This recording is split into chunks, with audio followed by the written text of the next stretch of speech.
기자회견을 했지 않습니까? 네. 굉장히 억울하다. 네. 나는 결백하다라고 하면서 그런 말을 했거든요. 내 인생을 걸고 결백을 밝히겠다. 그리고 어머니 영전 앞에서 내 다짐을 했다. 그런 말을 할 때 본인이 좀 극단적 선택까지 염두에 둔 게 아닌가 좀 우려가 됐습니다. 그렇다고 봐야 되죠. 그러니까 어저께 나는 MB맨이 아니다. 나는 친박인데 왜 나를 친이로 몰아갖고 이렇게 나를 괴롭히느냐. 그러니까 한마디로 이번 수사를 본인이 받는 게 기획 사정에 의한 표적 수사다. 나는 그런 정치적 희생양이다. 라는 예. 거를 어저께 그냥 그렇게 강조한 거 아닌가 이렇게 보여지는데요. 예. 그러니까 이게 뭐 이분을 제가 아는 한은요 무슨 뭐 MB맨이다 무슨 친박이다 뭐다 하기도 어려울 정도로 기업인으로서의 어떤 실용주의적 감각으로 인간관계를 맺은 분이에요. 온갖 곳에 진짜 거미줄 같은 그 인맥이 있는 분이기 때문에 이분을 굳이 어떤 특정 정치적 계보로 분류해서 이렇게 뭐 하는 것 자체가 좀 안 맞습니다. 그런데 여하튼 근데 저는 이런 아쉬움이 남아요. 예. 우리 저 헌법에 무죄 추정의 원칙도 있고 또 피의 사실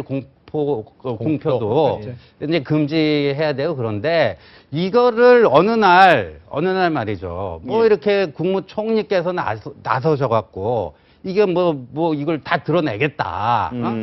발본색원하겠다. 그러면서 시작된 게 이제 이 자원외교 본격적인 수사 아닙니까? 예. 그러니까 이렇게 되다 보니까 본인은 여기에 말려들었다고 생각하는 거예요. 아까 우리 여 변호사님 설명해 주신 것처럼 저런 큰 기업을 운영한 그 기업인들 입장에서는요, 이게 횡령이냐 배임이냐 하는 건요, 정말 한두 끗 차이로 보이는 거거든요. 예. 그러니까 저런, 그다음에 저분이 산전수전을 다 겪으신 분 아닙니까? 그러다 보니까 나는 굉장히 이런, 걸려들었다, 억울하다. 이렇게 되는 것 같아요. 그러니까 이런 게 정말 이게 횡령인지 배임인지 이게 법적으로 엄격하게 따지려면 굳이 이렇게 정치적인 어떤 뭐로서 뭐 기획사정 냄새 없이 예. 검찰이 조용하게 수사를 진행시키면 괜찮은데 이게 뭐 총리가 뭐 담화문 발표하고요. 관계기관 대책회의 다 하고요. 언론을 통해서 피의 사실은 줄줄이 다 세고요. 그런 상태에서 어떻게 보면 그런 예. 게 저 성한종 회장을 극단적인 선택으로 몬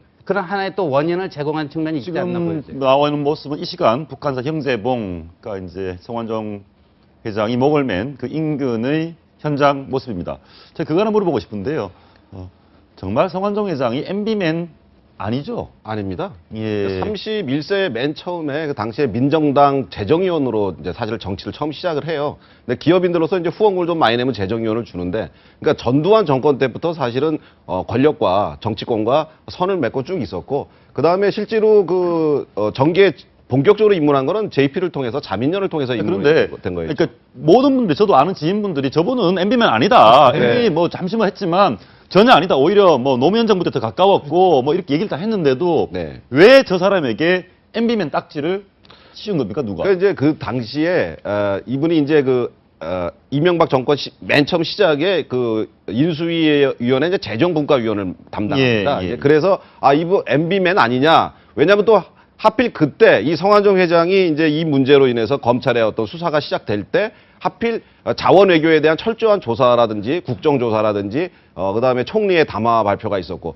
이런 것들이 이루어지다 보니까 얘 MB맨 아닌가? 그래서 MB맨을 표적 수사하는 거 아닌가? 사실은 이렇게 들어가서 예. 자칫 어떻게 보면은 검찰의 어떤 그 비리라든지 뭐 배임이라든지 이런 거에 대한 수사인데 어떻게 그 언론이라든지 국민들한테 알려지기에는 마치 MB 정권 당시의 자원외교 수사의 핵심으로 부상하는 그런 오해를 빚게 된 거죠. 이 시간